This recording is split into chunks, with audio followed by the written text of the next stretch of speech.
Hello everyone. My today's essay is on farmer. Let's start.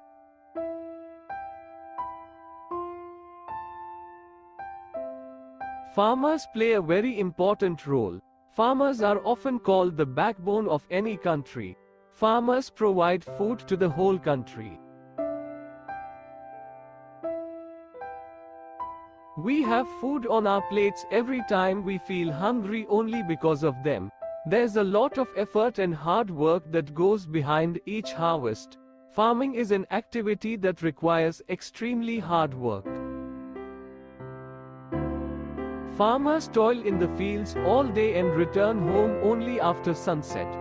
They plow the fields, sow seeds, water the plants, take care of them, and wait patiently for the harvest time.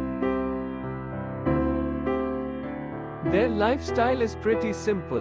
Their life revolves around their farm and farming. Farmers are the most valuable asset for any country. We cannot imagine a day without food. Therefore, we cannot imagine a day in our lives without the farmers in any country. Thank you for watching. Please don't forget to like, share and subscribe.